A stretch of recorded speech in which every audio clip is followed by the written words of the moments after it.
Yo tengo un método de trabajo, no sé qué les parece, digamos, yo grabo un video de la clase explicando las diapositivas, que pueden ser videos cortos de lo más 20 minutos o 2 videos de 10 minutos, y ustedes entrarían a las 7 a ver esos videos como hasta las 7:30, y después venimos aquí para resolver problemas y dudas y resolver ejercicios.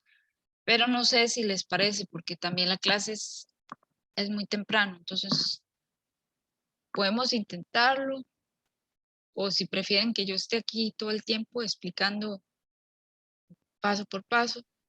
Profe, ¿y los videos de la teoría, digamos, van a estar específicamente el lunes a las 7 o van a estar subidos antes? Sí están antes, porque obviamente a las 7 es muy temprano, entonces siempre están antes, pero están hechos para que usted empiece a verlos a las 7 y la sesión presencial se inicie más tarde, como a las 7:30. Pero tiene que comprometerse la persona a ver el video, porque si ustedes no van a ver el video, de ahí no va a ser igual la clase, ¿verdad? No van a aprender. Si ustedes Profe, ven, sí, esos videos igual se van a mantener ahí todo el curso por si uno quiere repasar, volverlos a ver. sí, O, sí, yo pongo los links ahí y los subo a YouTube, están en YouTube. Entonces, ustedes entran ahí. Es el video de yo explicando las diapositivas. Profe, a mí me parece muy bien y luego vendríamos a la clase presencial a despejar dudas y hacer unos ejercicios. Sí, hacer los ejercicios. Sí, Ajá. A mí me parece. Yo Este, también estoy de acuerdo. Yo también estoy oh, de acuerdo. muy bien, vamos a hacerlo así. Y si en el transcurso ustedes ven que no lo están haciendo y no están viendo los videos, porque está muy tentador de levantarse media hora más tarde, entonces lo cambiamos. Vamos a hacerlo así. Y si ustedes ven que no funciona, me dicen y lo cambiamos. Dice, el docente como facilitador del curso debe estar siempre anuente a despejar dudas que al estudiante le surjan en el desarrollo del proceso de enseñanza-aprendizaje. Les pedimos que por favor asistan a la clase. Este curso, como todos los cursos de física, tiene muchos temas. Entonces, si uno no va como estudiando el día después, es muy difícil como alcanzar a los temas, a cubrir los temas. Es importante que ustedes se conecten. La asistencia no es obligatoria, pero es muy importante que ustedes se conecten y participen y realicen los ejercicios y ejemplos que hay que hacer. Hay que participar en la clase, responder preguntas, hacer cuestionarios, problemas. Y si ustedes del todo ya no pueden conectarse, entonces la lección va a ser grabada y va a estar el link ahí en el aula virtual. Entonces usted se mete y la ve después. También, ya si hay un problema de fuerza mayor, como ya les dije, deben informarme de lo que les está pasando.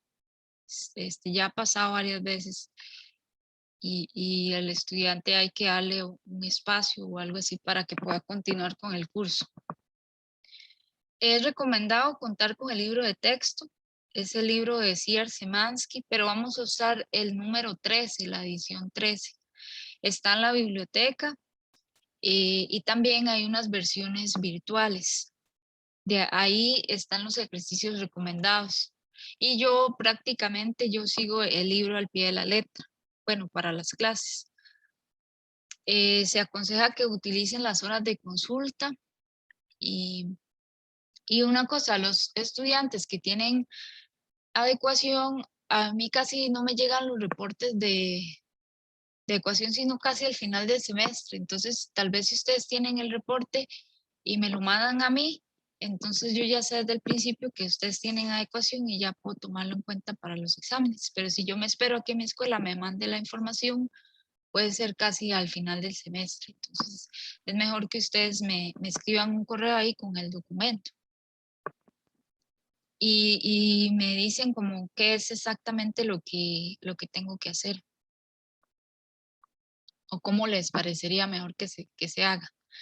Entonces, la estrategia evaluativa dice que la evaluación se realiza mediante 4 exámenes de 25% y cubren las unidades, el primero, las primeras 3, luego las segundas 3 y luego las siguientes 3, y el cuarto tiene solo 2 temas, 10 y 11. Los exámenes los hacemos por el aula virtual y pueden contener preguntas que abarcan la aplicación de la física, la vida cotidiana, cultura ambiental, química, biología, salud, preguntas de carácter teórico y también análisis de gráficos. O sea, se puede preguntar cosas teóricas, yo siempre pregunto también de analizar gráficos y pregunto preguntas teóricas y pregunto problemas. Y los hacemos mediante el aula virtual. Y cada persona matriculada en este curso es responsable respecto a su aprendizaje en este curso y confirmarlo a través de las diferentes actividades de evaluación. Ante la sospecha de copia o plagio en las diferentes actividades de evaluación, el docente someterá a las personas involucradas a una comprobación oral o escrita de manera individual, donde se explique la entrega de sus resultados con el propósito de comprobar la legitimidad de la actividad de evaluación. De acuerdo con el resultado de esta comprobación, la nota de la actividad de evaluación puede ser modificada o anulada basado en el artículo 24 y 25 del Reglamento General sobre los procesos de enseñanza y aprendizaje de la Universidad Nacional. Es responsabilidad del estudiante atender los comunicados enviados al correo electrónico y al aula virtual y además acatar los protocolos sanitarios y asumir las actividades de los cursos y el incremento en las horas de estudio independiente. La nota mínima para aprobar el curso de Física General 1 es de 7. Se tiene derecho a un examen extraordinario y los que tienen derecho son los que tienen notas entre 6 y menos de 7. Entonces, dice que, bueno, aquí están las reglas de redondeo de la Universidad Nacional. No sé si tienen alguna duda con respecto a la estrategia o a la evaluación. Profe, yo Joana, tenía pues una consulta. Sí, Profe, como usted sabe, este curso es para educadores y profesores de enseñanza de las ciencias. sí. Y nosotros, bueno, como se ha ido implementando últimamente, siempre en los nuevos planes de educación que utiliza el MEP, se ha visto que los exámenes en realidad no son la mejor forma de evaluar a un estudiante. Y es ahí donde quería proponerle que tal vez si podía sacar un 10 o 15% de los exámenes y dejarlo tal vez en alguna actividad, como para no dejar tal vez todo el porcentaje en exámenes y dejar tal vez a alguna otra actividad o algo que usted decía tal vez, Como, para que también no todo el porcentaje se vaya en exámenes, ya que también se vuelve un poco pesado y tedioso el curso. sí. Bueno, podría ser un 10%, pero ¿qué puede ser? Voy a pensar en algo para ver. Podría ser un 10%, como dejar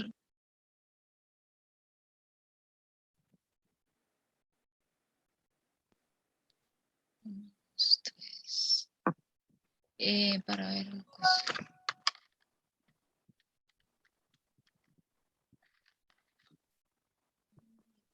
Como, como cambiar el porcentaje de los exámenes y dejar un 10% en otra actividad. Sí, en alguna, qué sé yo, algo que usted decía, tal vez que todos estén de acuerdo, algún trabajo de investigación, alguna práctica, charlas, no sé, Bueno, algo de ese tipo. sí, bueno, sí, sí me parece, sí, vamos a ver. Vamos a poner aquí 23 para bajarle un poco la dificultad. Bueno,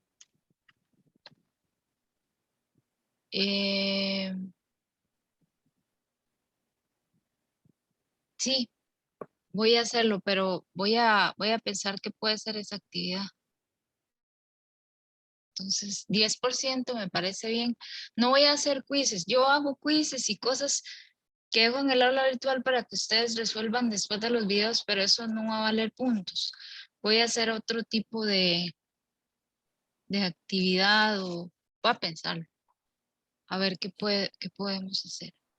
Sí, está bien, profe. Cualquier cosa nada más nos está avisando en el transcurso de la clase para ver qué decidió. Ajá. Voy a pensar a ver qué puedo hacer. Ujú. Eh, Por mi parte sería solo eso, profe. No sé si algún otro compañero quiere agregar algo, pero yo sería nada más eso. Muchas gracias. ujú. Gracias. ¿Alguien más? Profe, yo tengo una consulta. Ajá. Perdón por adelantarme tanto, yo sé que es el primer día, pero con respecto a los exámenes, ¿lo que usted hace es un banco de preguntas o son como los otros cursos que, digamos, en física, uno solo teníamos como 4 problemas o 5 problemas? En su caso sería bastante grande el banco de preguntas. No, tienen que ser 4 o 5 problemas o 4 problemas y una pregunta o algo así. No pueden ser muchos Ok. problemas porque yo no, digamos, a mí no me gusta hacer marque con X ni nada de eso, sino yo hago problemas y algunas preguntas teóricas. Tal vez 1 o 2 preguntas, sería nada más así. Sí, es que algunos problemas toman mucho tiempo en resolverlos, entonces no se puede, son más elaborados. Cristian, Profe, una consulta. Con respecto al tiempo de los exámenes, es que en algunos cursos se da 2 días donde el aula virtual entonces está abierta y usted lo puede hacer cuando quiera, o va a haber una hora, digamos, de 8 a 9 y, y a las 9 cierra. nosotros lo hacemos en hora de clase, de 7 a 9 y se cierra como a las 9 o pasadita a las 9.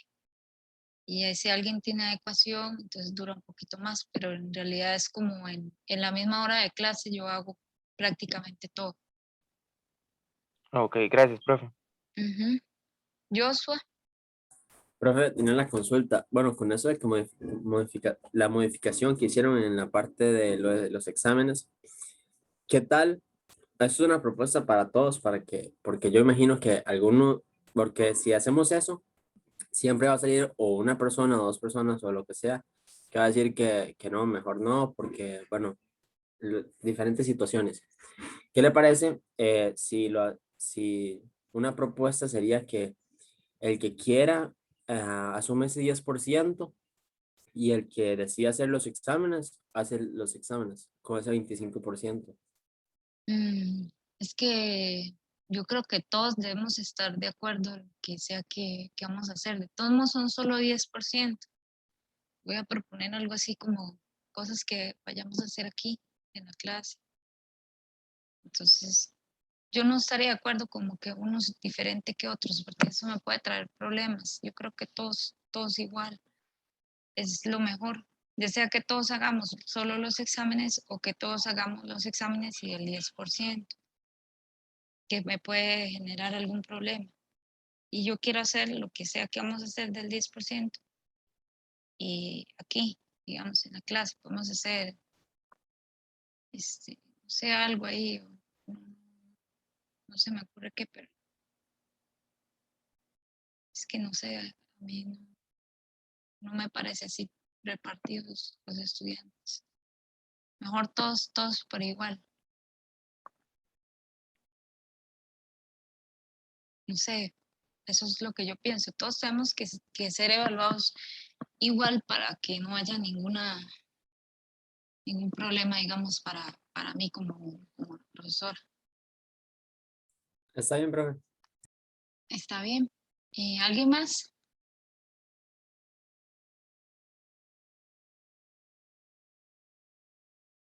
Bueno, entonces, el librito que vamos a usar es el de física universitaria. Tenemos que usar los tomos 1 y 2, que hay unos temas que están en los primeros temas, está en el tomo 1, los segundos están en el tomo 2. Yo me imagino que todos tienen el libro, pero en realidad es fácil de conseguir. Igual está en la biblioteca, en físico, y por ahí es demasiado fácil conseguir esos librillos.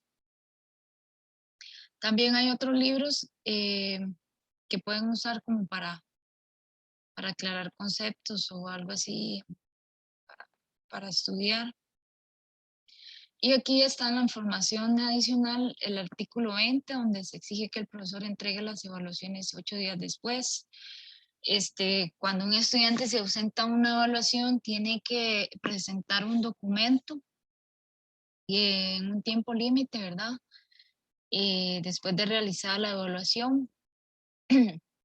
Y hay que repetir la evaluación dentro de 8 días hábiles siguientes a la presentación de la justificación, y eso para reponer un examen ustedes deben presentar algún documento válido. Y si yo me ausento a la evaluación, pues tengo que proporcionar una fecha para realizar la evaluación. Este es el cronograma y como ustedes ven tenemos la actividad que vamos a hacer, el tema que vamos a ver y los ejercicios recomendados. En el libro, digamos, está el capítulo de mecánica de fluidos y en la edición 13, esos son los ejercicios recomendados. Para el primer examen parcial es el que es un poco más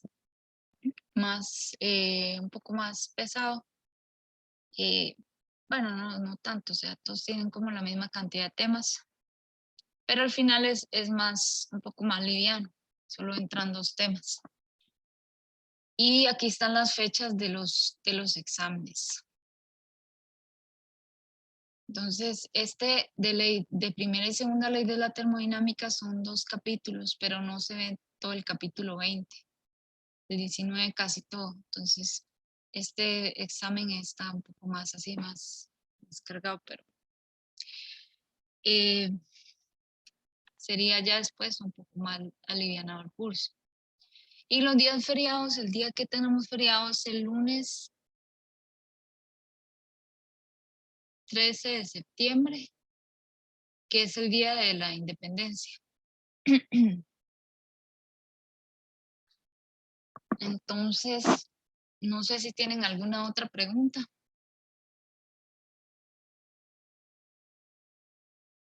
Todo claro, profe. Bueno, entonces más adelante les voy a enviar un link donde ustedes me firman ahí que yo hice una entrega del programa. Ahorita lo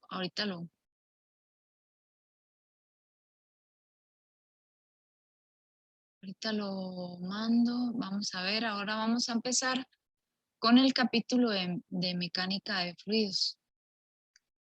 Entonces, yo voy a cambiar el programa porque vamos a cambiar la evaluación. Por ahí deben bajar el nuevo programa.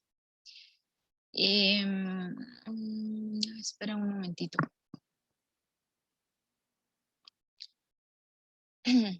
Denme un minuto para buscar el formulario.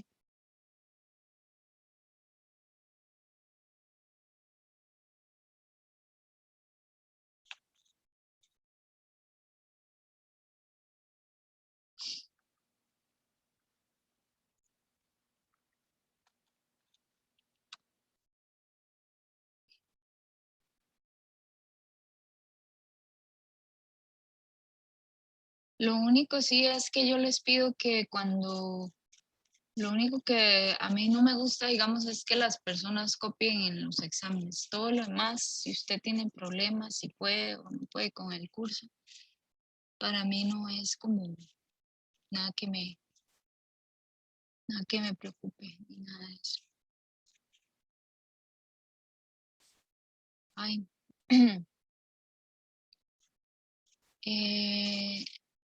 Condiciones.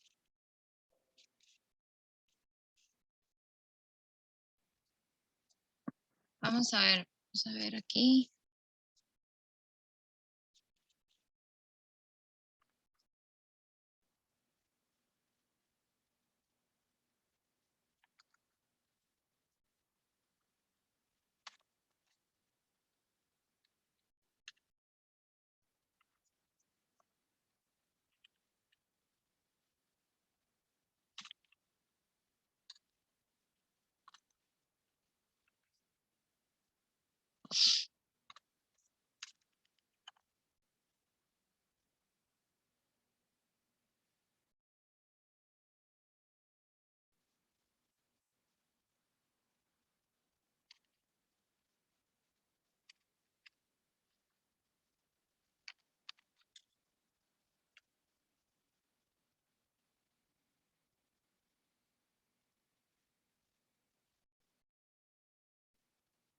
Eh, voy a enviarles un link.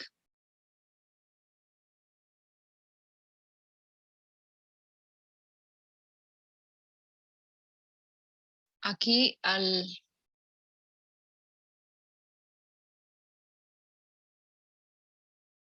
chat donde ustedes firman que nosotros discutimos el programa del curso. Nada más ponen el nombre y el número de cédula. Voy a ponerle ahí en el cuestionario que se pueda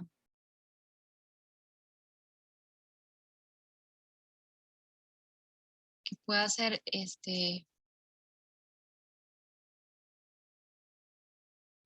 Profe. que lo pueda ver cualquiera. Vamos a ver. ¿Sí?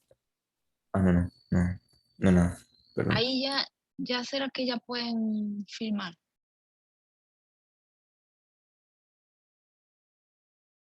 Sí, ya. Ah, bueno. Ok. Listo. Ahí nada más es para que me firmen eso. Y bueno, ahora vamos a empezar la primera clase. Vamos a estudiar la mecánica de fluidos.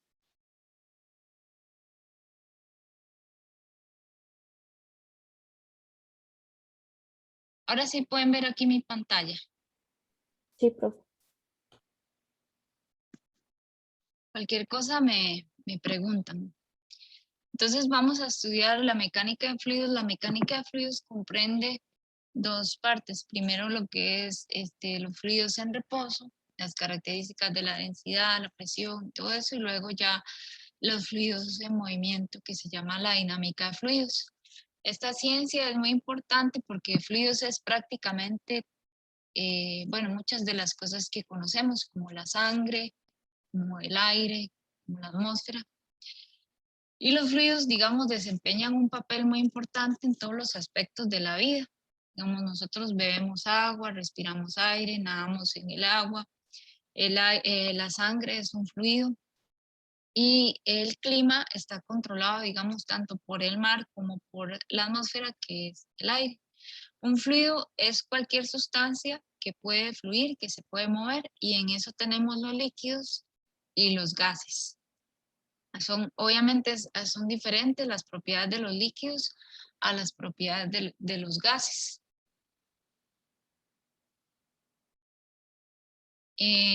Tenemos una propiedad muy importante de los fluidos, que es la propiedad fundamental, que es la densidad. Se define como la masa entre el volumen. Esta es en realidad la definición. Y la unidad es el kilogramo sobre metro cúbico. También hay una unidad que se usa mucho en química, que seguro ustedes la conocen, que es el gramo entre centímetro cúbico o gramo entre mililitro. Un mililitro es equivalente a un centímetro cúbico.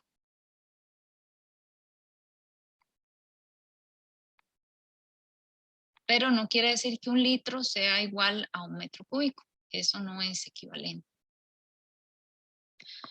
Ahora, la conversión entre gramos y centímetros cúbicos a kilogramos y metros cúbicos es una multiplicación por un factor de 1000 nada más. Ahora, un material que es homogéneo como el hielo o como una barra de hierro o de aluminio tiene la misma densidad en todas partes. Entonces, la densidad media es la misma y es la misma para todas partes. Pero hay otros materiales que no son uniformes. Por ejemplo, ¿quién me da un ejemplo de un material que no sea de densidad uniforme? ¿Qué me ayuda? A ver.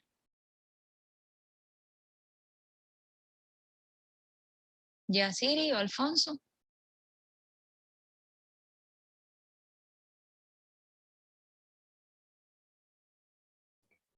Creo que puede ser una prenda de ropa, digamos, algo parecido, no sé.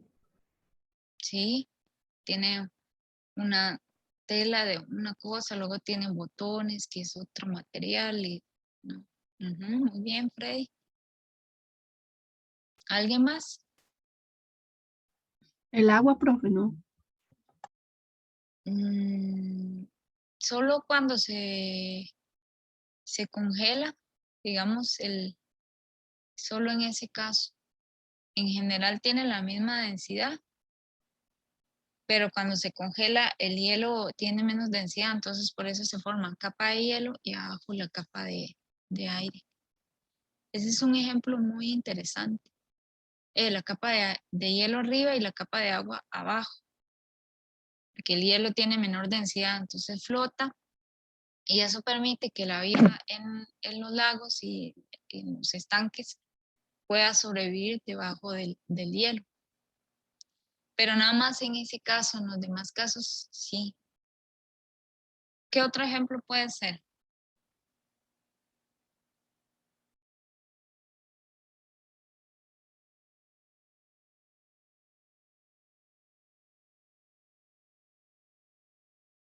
Bueno, podría ser, por ejemplo, un queque que uno hace con pasas.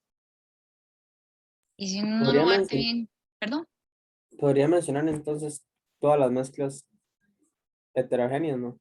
Ajá, muy bien. Eso, Joshua. Ese es un ejemplo de un material con densidad no uniforme. Por ejemplo, también la tierra tienen como diferentes capas de diferente densidad. Y en ese caso, como los materiales que ustedes mencionan, se suelen describir a través de su densidad promedio o densidad media, que es la masa total entre el volumen total. Se puede calcular la densidad para cada región o así también, ¿verdad? Bueno, entonces vamos a ver unos ejemplos de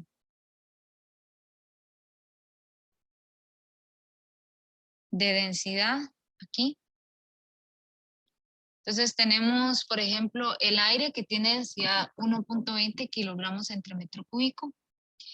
El hielo que tiene densidad de 920, claro que aquí está en notación científica, pero en números normales, 920 kilogramos entre metro cúbico. Y el agua tiene una densidad como de 1000. El agua de mar es un poco más densa, de 1030. La sangre es como 1060, la glicerina, el aceite es más denso. Bueno, la glicerina es un aceite, pero esa glicerina es como 1260. El hierro es un material muy denso, tiene una densidad de 7800. El plomo de 11300 y el platino 21400. Eso es el platino, el osmio, son los materiales más densos que se encuentran en la Tierra. Hay materiales más densos, por ejemplo, una enana blanca, que es una estrella que está compuesta prácticamente solo de átomos, ¿verdad? Pero está extremadamente comprimida.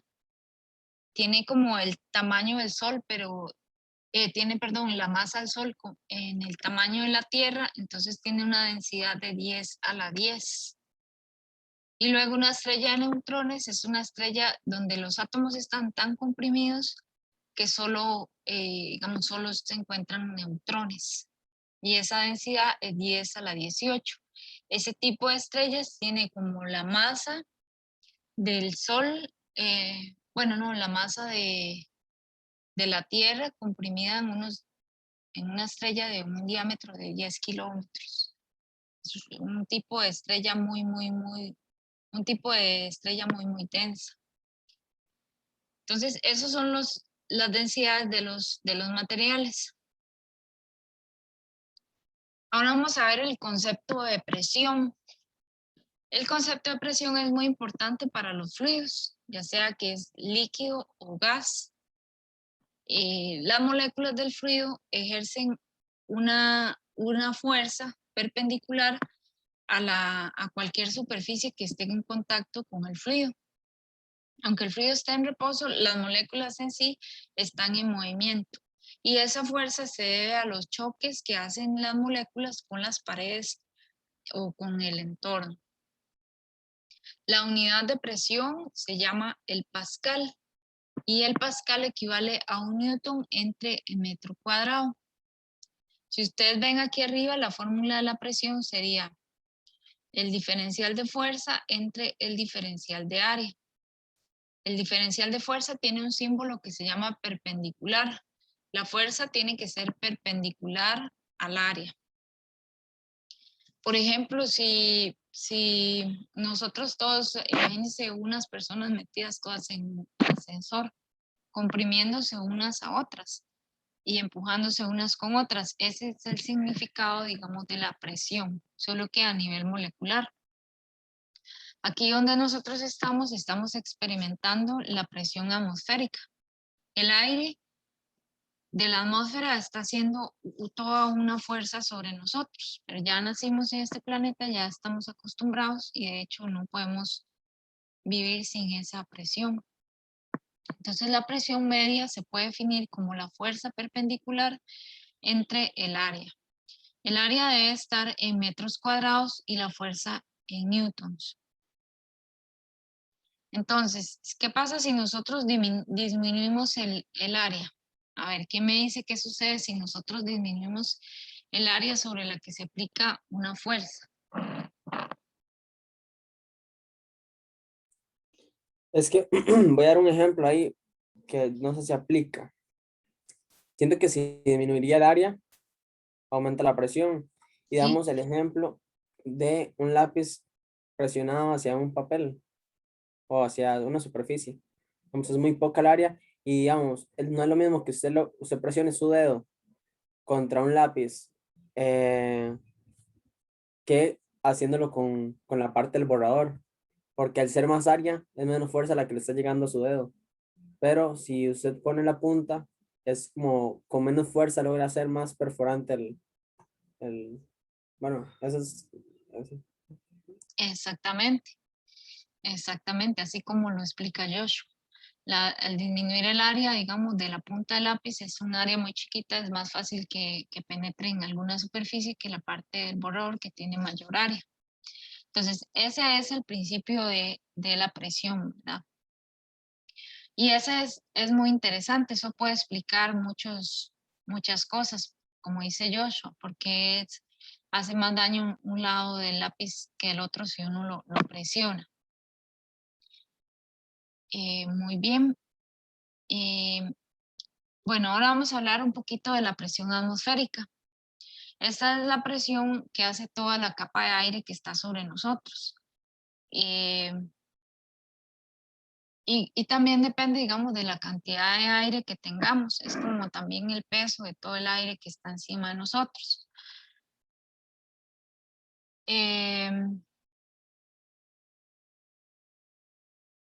Esta presión varía con el clima y también con la altitud. Las diferencias de presión, cuando baja mucho la presión, puede ser que llueva o que venga una tormenta o algo así. También la presión varía con la altitud. Conforme vamos subiendo una montaña, ¿qué sucede con la presión atmosférica? ¿Quién sabe eso? Aumenta, profe. Disminuye. Disminuye porque como que tenemos menos aire que si usted está abajo. Si usted está abajo tiene una mera columna de aire encima. Pues si usted está muy arriba en la montaña, tiene menos aire. Entonces la presión disminuye. Pero nosotros no estamos muy acostumbrados a esas diferencias de presión. No sé si alguien aquí ha ido tal vez a Perú, algún lugar que esté a una altitud muy alta y tal vez no se haya sentido bien, o no sé, ¿alguien ha ido a algún lugar así que nos pueda contar? Profe, vieras que aquí hay una tradición de subir el Cerro de Los Ángeles. Entonces la gente va subiendo y claro, cuando uno ya está muy arriba, sí el aire a uno le falta bastante. Sí cuesta más respirar. ¿Y cuántos metros es? Profe, no sé el dato exactamente, pero sí es bastante. Ah, bueno. Y es muy bonito ahí. Sí, la verdad. Ah, bueno, sí, cuando lo que sucede, eso que nos cuenta Gilani, es que cuando nosotros respiramos, nosotros hacemos hay una fuerza que mete el aire dentro de los pulmones. Cuando tenemos las diferencias de presión, digamos, tenemos una presión grande aquí y una presión pequeñita aquí. Entonces, hace que... esperen un momento para recordarme. Haya una fuerza de donde hay más presión a donde hay menos presión en esa dirección exactamente. Si tenemos una mayor presión aquí, va a haber una fuerza hacia donde hay una menor presión. Entonces, cuando nosotros estamos respirando en alguna montaña, nosotros lo que hacemos es que si tenemos aquí los pulmones, nosotros cuando respiramos, para meter el aire, hinchamos los pulmones, aumentamos el volumen. Por lo tanto, por la ley de los gases ideales, si aumentamos el volumen, disminuimos la presión. Con respecto Sí. a la presión que está afuera en el aire, entonces hacemos una fuerza y metemos una gran cantidad de aire. Pero si subimos en la montaña, esta presión va a disminuir. Entonces la fuerza para meter el aire es más pequeñita. Y por eso sentimos que nos falta el aire, como que no agarra. Valerie. Profe, es que yo tenía entendido que era que entre más digamos, a lo que yo entendí en química, es que entre más presión, más se diluyen los gases en la sangre. Por eso, digamos, cuando la gente bucea, no se pone solo oxígeno, sino que también en el tanque hay nitrógeno, porque, digamos, cuando la gente bucea hay mucha presión por el agua, entonces se diluye el oxígeno, el nitrógeno en la sangre, ¿verdad? Algo así es. Entonces puede explotar. Por eso están las cámaras hiperbáricas y todo eso. Entonces yo pensaba que cuando uno iba a la montaña, lo que hacía era que como no había tanta presión, no se diluían tantos esos gases como el oxígeno. Eso es lo que entendía yo. Sí, bueno, ese fenómeno sí se da cuando usted se sumerge, porque cuando usted se sumerge aguanta el peso del aire más el peso del agua. Y el peso del agua es más que el peso del aire, entonces la presión debajo del agua aumenta un montón. Y la solubilidad de los gases, como usted menciona, depende de la presión. Se empiezan a hacer lo que se llaman las embolias y las bolitas esas de como que el gas, los gases se salen de la sangre y se forman en burbujas y las burbujas taponean las arterias. Pero yo tengo entendido, digamos, de que eso sucede más que todo bajo el agua, donde los cambios de presión son más marcados. Para arriba, digamos, te tienen que subir como 3.000 metros o 4.000 para ya sentir como que le falta el aire. Pero sí, digamos, yo no sé exactamente si hay un efecto de la solubilidad de los gases en las presiones, debe haberlo en la sangre, digamos, cuando usted sube en la montaña, porque va a cambiar la presión.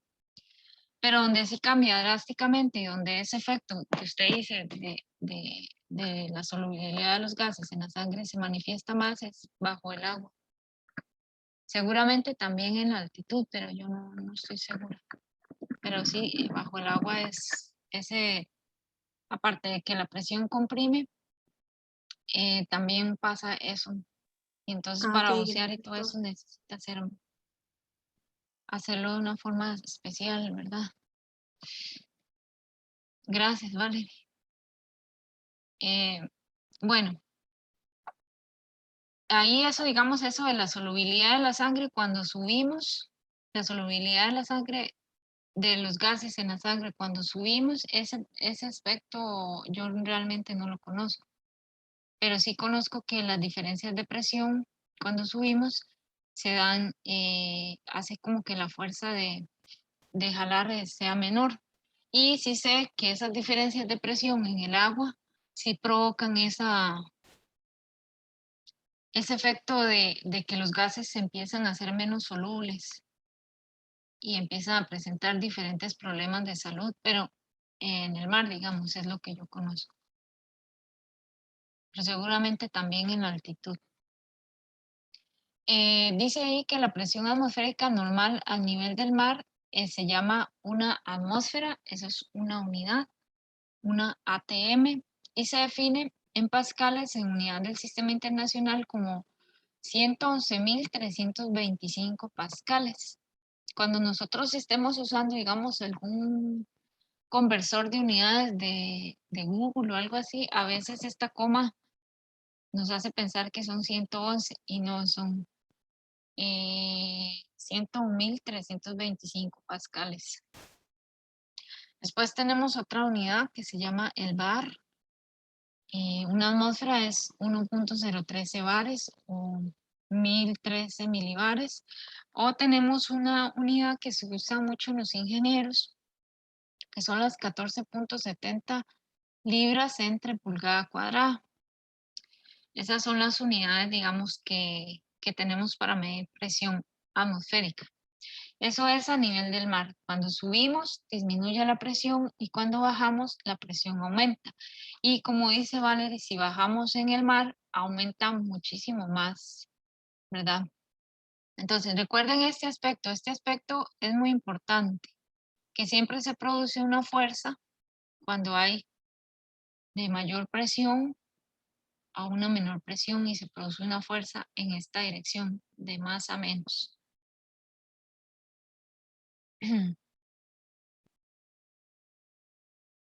¿Estamos bien? Sí. Para ver qué hora es. Ah, bueno.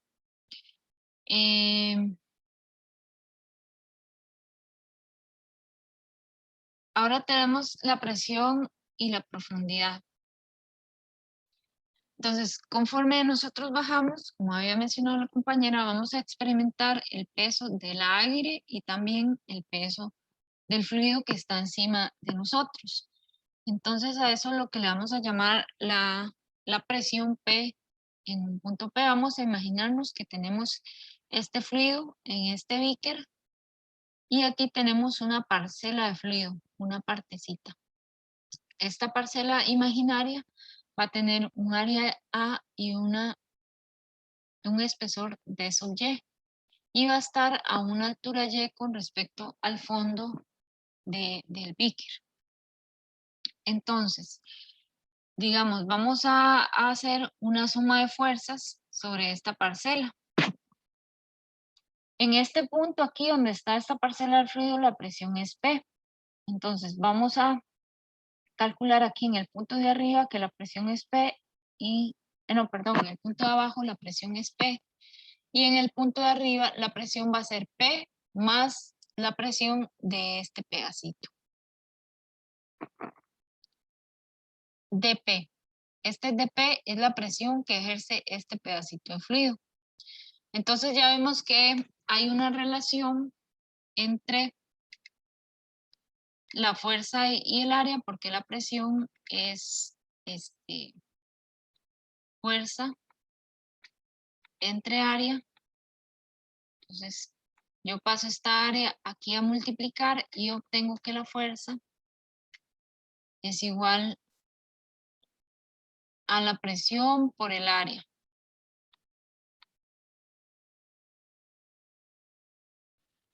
Entonces, ¿cómo sería la fuerza que se ejerce sobre la tapa de este fluido, o por sobre la parte de arriba?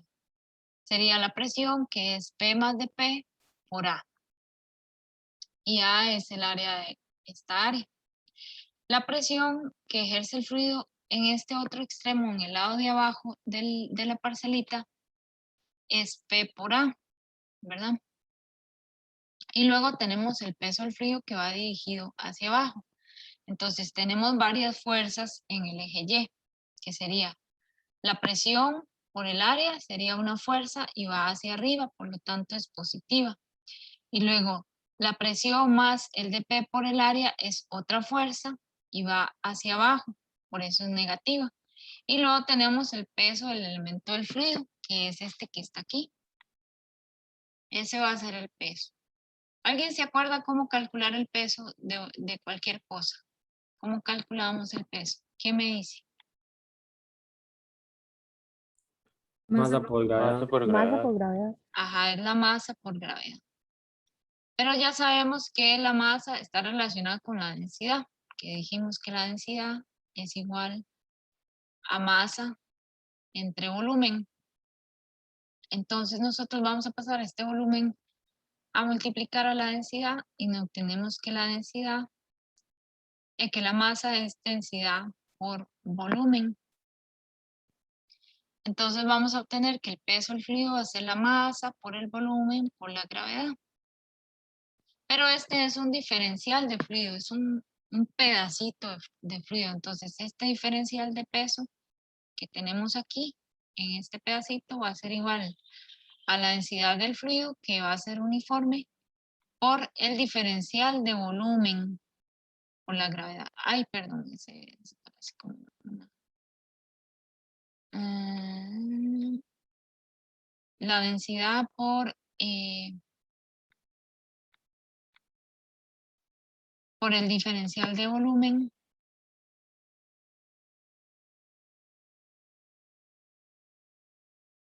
por la gravedad.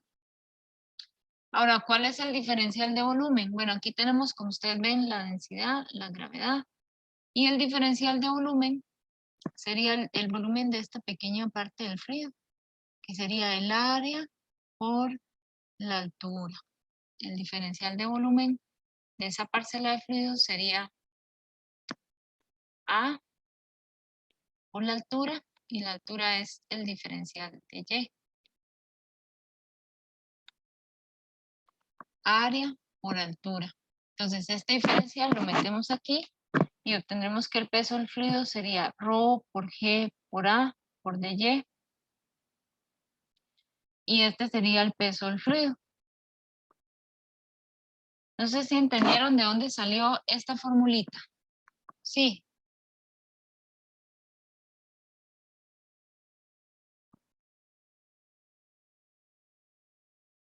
¿Sí Sí, profe. entendieron? Ajá. Es una suma de fuerzas. Entonces una fuerza es la presión abajo, la presión arriba, y este es el peso de esta pequeña parcela de fluido.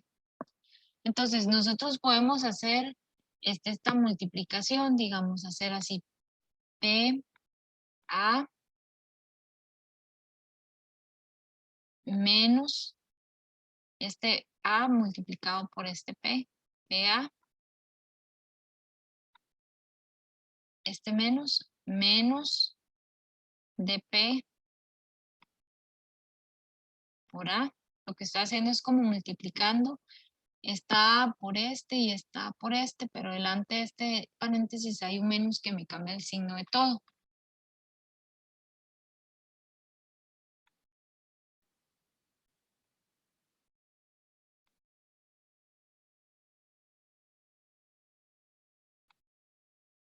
Entonces, como ustedes ven aquí, ¿qué se va a simplificar?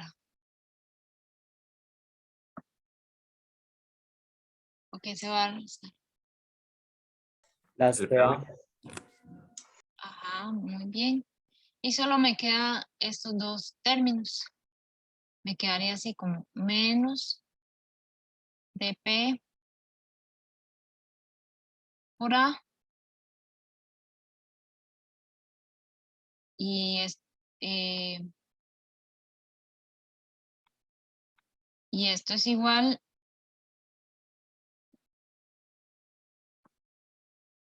a ρ por G por A por dy. Ahora, ¿qué puedo simplificar aquí? ¿Qué es lo mismo a los dos lados del igual? DPA. La A, ¿verdad? La A.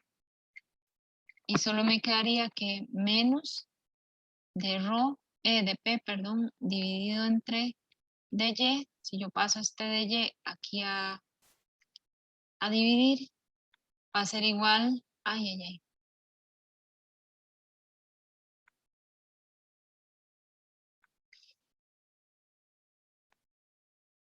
ρ por G, que es esta expresión de aquí. Nada más que el menos está del otro lado del igual. Esta es una ecuación que se llama ecuación diferencial, una ecuación de derivadas, que la solución de esa ecuación de derivadas es esta de aquí, que está aquí. Esta. Donde P0 es la presión a una altura inicial y esta P es la presión a la otra altura mayor. Entonces a esta diferencia entre alturas le vamos a llamar H, que es la diferencia entre el nivel del mar y cualquier altura hacia arriba. Entonces esta es la solución de la ecuación, que la presión en este punto del fluido es igual a ρ por G por H, que es la densidad por la gravedad por la altura de la columna de fluido, más la presión atmosférica, que es la presión del aire en este punto. No sé si entendieron. ¿Sí o no? Sí, profe. Profe, esa última fórmula que está en amarillo, ¿qué es? Perdón. Esta es la fórmula para encontrar la presión. Vamos a decir que estamos buscando la presión en este punto. La presión en este punto es la presión atmosférica, que es la presión que está relacionada con el peso del aire, aquí todo esto encima, más ρ por G por H. Y ρ es la densidad del fluido, la gravedad, y H es esta distancia. Así. ¿Entienden? Sí. Ajá. Bueno, más o menos entendieron como de dónde salió la fórmula. Era una suma de fuerzas. Luego hicimos un despeje, encontramos esta ecuación y la solución de esta ecuación es esta de aquí. Bueno, esta parte. Ahora, sí, esto es para cuando un fluido, cuando vamos bajando a nivel del mar o cuando hay, no sé, un fluido aquí.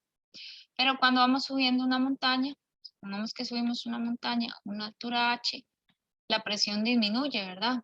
Entonces deberíamos escribir la fórmula, recordarnos, bueno, que la fórmula va a ser ligeramente diferente. Porque vamos a restar el peso de la columna de aire que no está aquí, digamos. Cuando está aquí experimentamos menos peso que cuando estamos aquí abajo.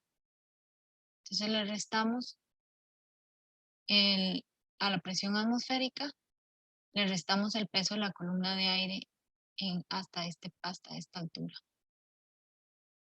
No sé si me entendieron. Sí, profe. Sí, bueno, entonces,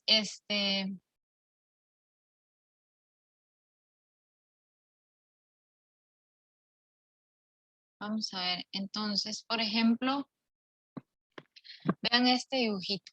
Dice que la presión en la parte superior de cada columna de líquido es la presión atmosférica, P sub 0. Entonces aquí está P sub 0. Aquí experimenta, como esta parte está en contacto con el aire, experimenta la presión atmosférica. Y la presión en la parte de abajo es la presión P. La diferencia entre P y P sub 0 es un valor que ya sabemos que es ρ por G por H, donde H es la distancia desde este límite inferior hasta donde está la altura de la columna. Como todas estas columnas están conectadas, pues ellas experimentan aquí abajo la misma presión y aquí arriba la misma presión atmosférica, por lo tanto, todas, a pesar de tener diferente forma, tienen la misma altura. Bueno, hoy por ser el primer día vamos a parar hasta aquí. No sé si tienen alguna duda. Profe, ¿Sí? ¿esta presentación usted la sube al aula virtual? Sí, ahorita la subo. Ah, perfecto. Muchas gracias. Con mucho gusto. Y ya Profe, pueden hacer los ejercicios que corresponden, digamos, a estas primeras secciones, como densidad y presión. Nada más, como 2 secciones creo que vimos. Lucía. Profe, una consulta. Este tema sería que está en el tomo 2. No en el 1. Ah, ok, listo. Gracias, profe. Sí, hasta que llegamos a la parte de campo eléctrico, creo que es esa parte donde cambiamos al tomo 2. Gracias, profe. Con mucho gusto. Entonces, vea, vamos a quedar en esto. La próxima clase, si Dios quiere, lo que vamos a hacer es que vamos a entrar a las 7 de la mañana. A las 7 de la mañana ustedes van a entrar al aula virtual y van a ver el video correspondiente a la clase. Y si habrá algún quiz o algo especial que hay que hacer, ¿verdad? No vale puntos, pero es como de comprobación, que usted mismo se va a comprobar si usted entendió. Y si no entendió, pues lo que sería correcto es que después pregunte que cómo se hace. No vale puntos, pero entonces tal vez haga alguna actividad, un quiz o algo así. Y después a las 7:30 nos vemos aquí en la sesión presencial, que el link siempre está en el aula virtual. Vamos a mantener como esta misma reunión los lunes y los jueves. Profe, ¿y la grabación? La grabación igual va a estar ahorita en el aula virtual. Perfecto. La voy a descargar, la voy a subir a YouTube y es más, voy a parar de grabar.